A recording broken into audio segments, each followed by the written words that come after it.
Hey up guys, what's going on and welcome back to the one club per city experiment. We're 25 years into the future now, or 25 seasons into the future I should say, the end of 2044. There's one spoiler in my inbox, top left. We'll be getting to the weird and wonderful world of Football Manager and managers' odd appointments a little bit later on. Football Manager tends to have some interesting managerial appointments in the normal game. Now that I've removed about 20 teams from the top 4 divisions, it's even weirder than it was before. At various points when I've paused the simulation just because I can only let it run for sort of a few hours at a time, I have nipped into the staff shortlist section where it just gives me all the managers. So basically I don't have spoilers about how things have gone, but it's given me an opportunity to track managerial oddities over the years, so I don't have to do it now basically. So the rest of this video, I have no idea anything about how anything the actual world's gone. I just have some idea of where managers have been. So let's start, of course, in the Premier League. And immediately it is all change. What has happened? Okay. I was going to say that after about 25 years, you tend to get, in just normal simulations, just normal simulating the future, nothing unchanged, you tend to get one or two major differences, a couple of teams maybe cracking the top 4. I was not expecting this. Next year's Champions League, I kind of really want to simulate the next year now, but next year's Champions League will be Norwich, Brighton, Southampton, Manchester, I don't know what's going on with the colours here by the way, Manchester and Wolves, who have clearly won Europa League. Now there's no real point going into the teams for London, Liverpool, Manchester, because of course it's all going to be new gens at this point.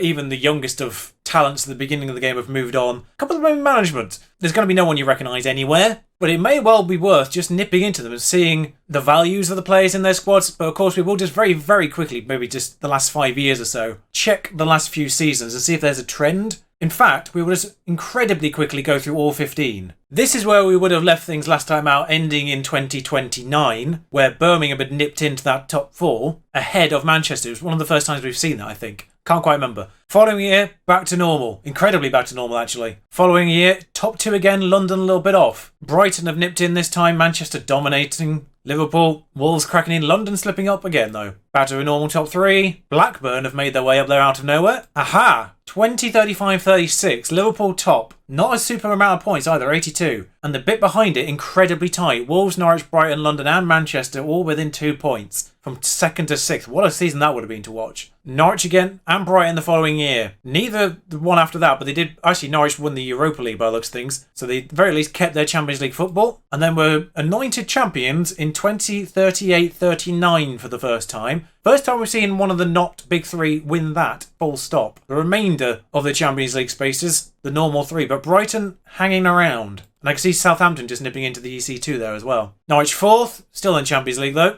Brighton still in Europa spots. Southampton nipping back into the Europa League there. Norwich 2nd. Brighton also in that top 4. So this is where we're getting Brighton and Norwich as part of this regularity. And in a weird way, there does appear to be a little bit of a top 6 emerging. A little bit. Blackburn just usurping Birmingham. Southampton has slipped off a little bit that year in particular. It seems to be a top 4 almost actually. Manchester, Brighton, Norwich and London. Liverpool 5. We'll say 5. We'll say it's a top 5 and Liverpool just slipped up in this particular year. And the following one after that in fact. So I don't really think there's necessarily a dedicated top 5, but London, Manchester, Brighton and Norwich, at least for the last 5 years or so, have been in that top 5, I believe. So Southampton in 3rd is a bit of a shake-up. They've been there or thereabouts a couple of times, but Leicester not too far off. Birmingham's worst year for a while, I think that might be as well. Bit curious. Newcastle's best year in a little while as well, I think that is. So interesting. I haven't really paid attention to the bottom, so if there are any teams who have broken Derby's record on this time, then oops. But we'll just very quickly just go through the other 3 divisions. Not going to dwell on it too much, but if there's any real surprises, I'm not really seeing any. Most of these are 1 division below at the start of this. I can't remember if Colchester, I believe Colchester and Chesterfield were both in League 1 at the start of this, so that's not really a massive surprise. Same with Mansfield, Cambridge, I think were moved up a division as well as a result of all this. No real surprises in the Championship. League 1 sees teams that were, I think, promoted to the Championship originally get back at Hartlepool. Actually, that's a big one for Hartlepool. They did start in League 2. Oxford being relegated to League 2. Again, I think they may have been in League 2 last time we looked actually, but Harrogate have made their way up here. They started in League 2 at the start of this. Basingstoke, I think, have actually made a bit of a jump from Vanarama. Yeah, so they actually started in Vanarama South in all this. So that's the feel-good story. Manager Harry Winks. I did know about that one. It just dawned on me when I went on it. Yes.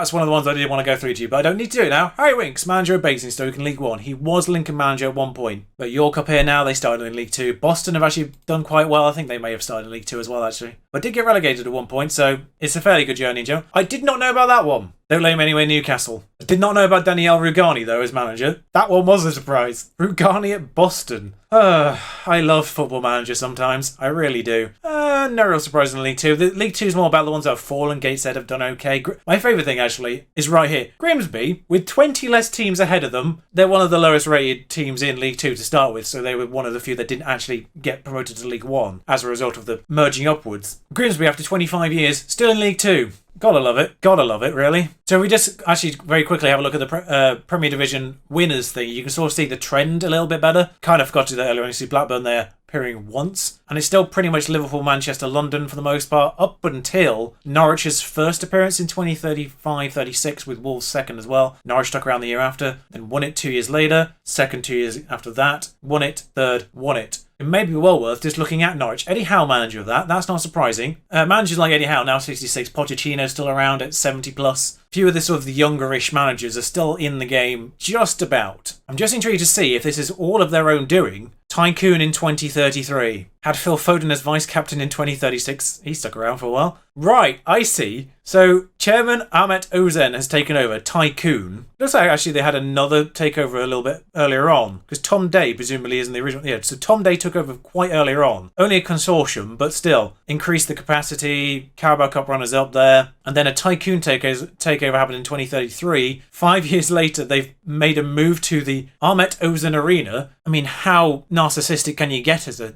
Tycoon director? Chairman, named it after himself, not even a legend of the club, himself. Fantastic. So that's Norwich then. So with obviously the Premier League deadlock being broken by just Norwich, actually, I don't think anyone else actually made it to the top other than Norwich. A couple others obviously in the Champions League spots. Last time we left off, it was still pretty much Manchester and London for the most part in the FA Cup. Blackburn have won one, Bournemouth have won one, West Brom have won one, Brighton, Norwich, Leicester, Brighton again. The runners-up are a little bit more varied as well. So the top three definition is now largely broken by the looks of things.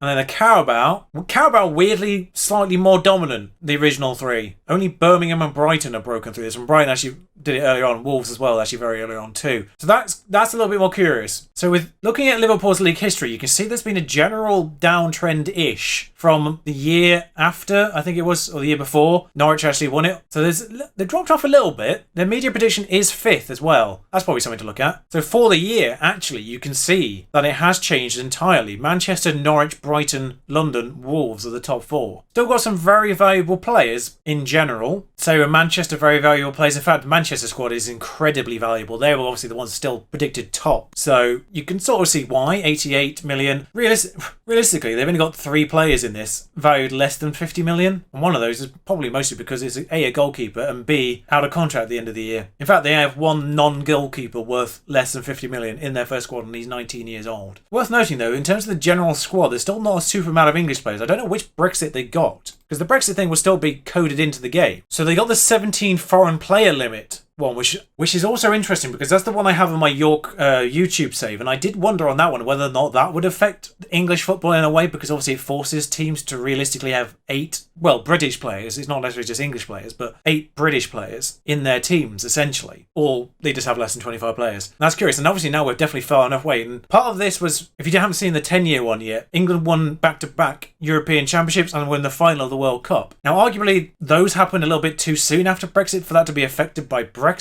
as such, because obviously those young players haven't necessarily come through just yet, particularly the first of those victories. So it is curious how much of how England have done is due to this, because the monopoly on young English talent has been broken up. There's only 3 main clubs they can go to at the start of this. The rest of all the decent players are going to be spread out amongst other teams that would likely play them a little bit younger than the big ones would. So that was part of the thinking as to why maybe England are doing better than they normally would do, maybe. Haven't really done obviously control versions of this where they're just normal simulations, and I haven't done more than one simulation to see if that's a fluke in this system either. So curious. And London squad, a similar situation, although largely slightly less valuable in total, I would argue. We're not going to go into too much depth in terms of group stages of Champions Cup anymore, because we've got to get through 15 years worth otherwise. Last time around, though, Manchester won it. Barcelona, Liverpool in the final. Manchester, no one the year after that. Liverpool won it via Inter, no one the year after that. Barcelona, 3 years. Lille have done something out of nowhere. I did load the other top 5 divisions, just the first leagues of all those. Shout out to Wolfsburg and Lille and all this as well. Norwich beat Liverpool in a final. Norwich beat Manchester in a final. Failed against Real Madrid. Manchester failed against Real Madrid the following year. But Brighton and Manchester also succeeded against Real Madrid. Real Madrid in a final 4 years in a row. Brilliant work on their part. Just intrigued by Lille for a second. Media prediction 5th, so it's not like they're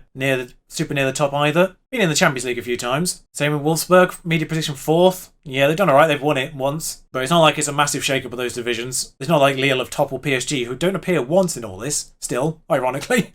PSG. Same with the Euro Cup. 28-29 was Manchester winning that. Fiorentina, Valencia. Weirdly, we weren't getting to the finals of anywhere near as much as we were still in the Champions League, because obviously we still had 3 very, very good sides in the Champions League. The other ones are still building their teams up. We did have Wolves make a final once, and that was about it. Really, Leicester failed against Spanish teams twice as well. Have they actually beaten a Spanish team yet? Have they won it yet? No. I don't know if they've actually beaten any Spanish teams on this. We won't be going to depth again. All Spanish final there. Brighton won it. London beat Wolves for it. All Italian final there. Norwich have won this. We actually saw Norwich win this via the stages on the actual Premier League. We saw they had European Champions League football a couple of times when they weren't in the top 4. Norwich there though. PSG actually managed to win this one. Norwich won again. Fiorentina. Borussia Dortmund beat Birmingham. Norwich beat Liverpool for a final here. Manchester beat Vigo. Wolves most recently beating Atletico Madrid. Wolves actually winning one of these after failing twice in finals over these 25 years. European glory comes to Wolves. They're in the Champions League next year. And Euro Cup 2, not as massively important, but we saw that Brighton would have been the first one after this, so Brighton won that once as well. Brighton won all 3, I think, across the years. Leeds have won one of these. Congratulations. AS Monaco Rangers is a hell of a final for this. Wolves have won one of these as well. Blackburn have got one of these. European glory coming to Blackburn twice. And Birmingham also. So not fared too badly in this one. Not very many runners-up in this. Only Brighton and Wolves earlier on. English teams have won it more than they come second. Not sure how that works, but okay. So, in terms of the World Cup and the European Championships, the first one that we didn't see would have been the World Cup in 2030, obviously ending the last one in 2029. Brazil have won that one from Argentina. England getting to a semi-final though, losing to Argentina. Romania, Denmark, beating Spain in the second round. That's a hell of a second round. Spain-England, though. Ignoring the first one, where basically nothing's obviously affecting it, the first Euros in 2020, and the following World Cup. In the last 4 tournaments from 2030 before that, England have won 2 European Championships, but were runners-up, I don't know if they were third in this World Cup or not, but made the semis of the following World Cup. England haven't gone less than the semi-finals in 4 competitions now. They have in 2034, though.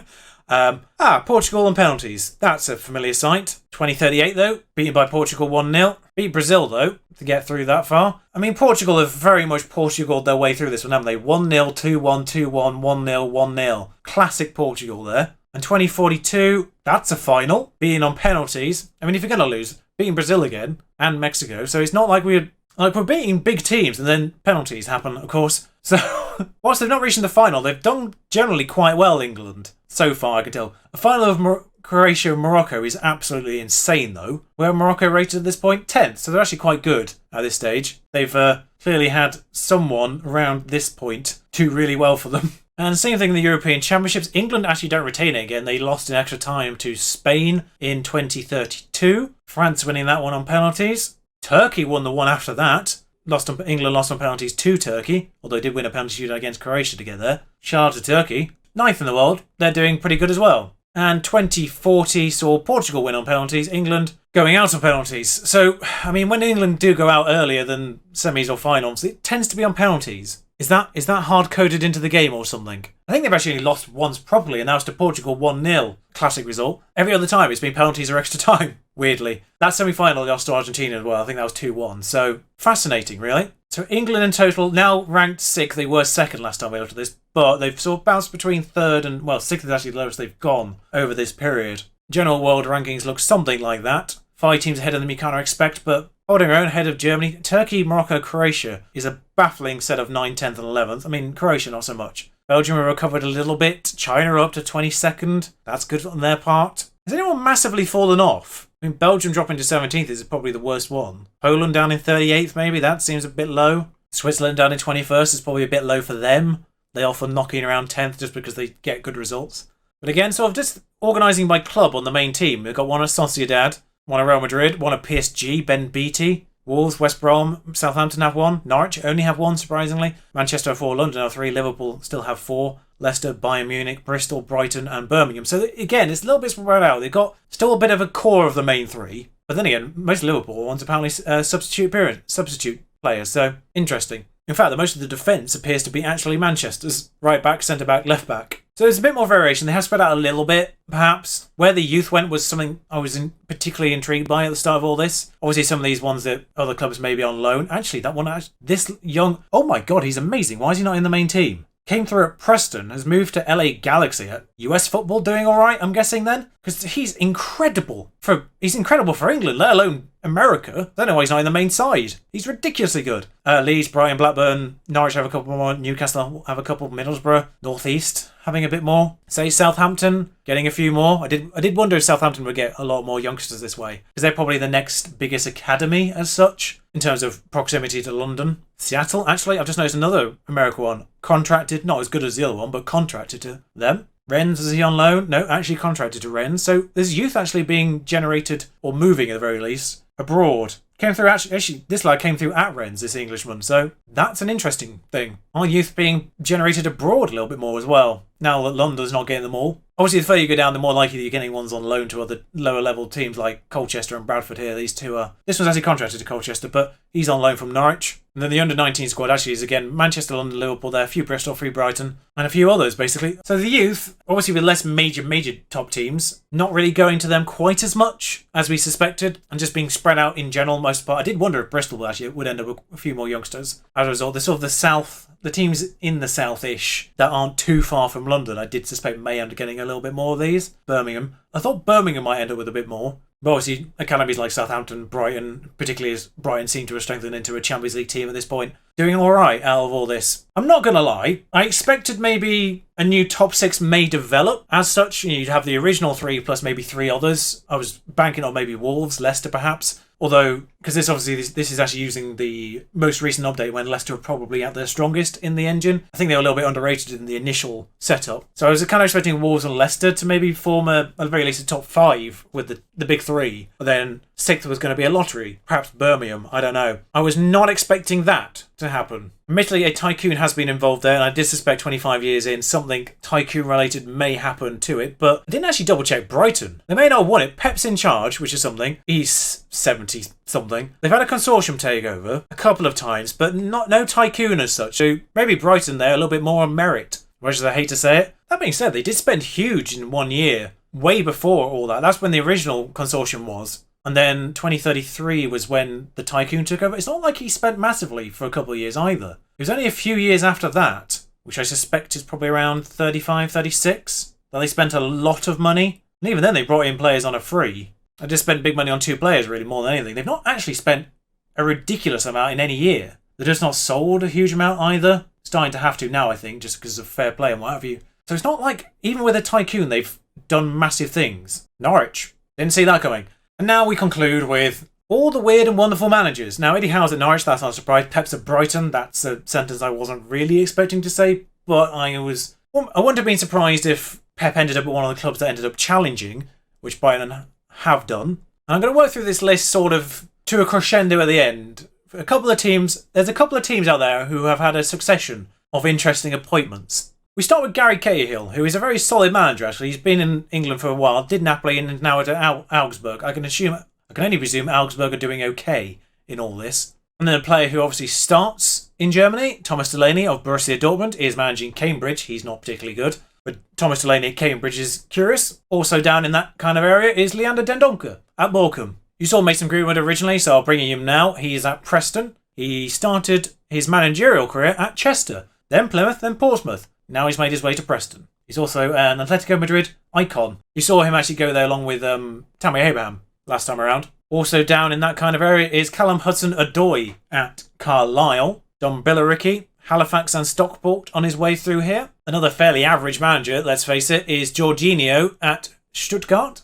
Red Sauce is currently unemployed, but he has done Chester, Cambridge, York, Peterborough, Reading and Hull, just touring England at this point. He's not too bad. Probably actually at a level of some of these teams. Chester are one of those clubs who've had a bit of a succession of managers that have been a little bit curious. Greenwood, you just saw, was one of those. Danny Rose is managing Wolfsburg, being a little bit more continental in his managerial career. He's managed an absolute ton of clubs. Started at Hull, has done Reading, but every other club apart from that has mostly been French, actually. And then Sociedad and Wolfsburg most recently. He's basically had a new club every year. I don't think he's that successful. He's not, on paper, an awful manager, but not been overly successful, has he? Speaking of Hull, by the way, Granit Xhaka's managing that. He's done quite a lot of English clubs, and Malaga. Bolton are amongst that lot. Bolton, we'll get to them eventually. Toliso's managing Villarreal. He managed Crotone before that. Toliso, I was on the fence about including this one, but in case you're a fan of German football, he's there. Actually played for Norwich at one point. Another manager slightly further down the table is Tomori at Hartlepool. Also managed Hull. Hull seem to be getting a fair few of these ones as well.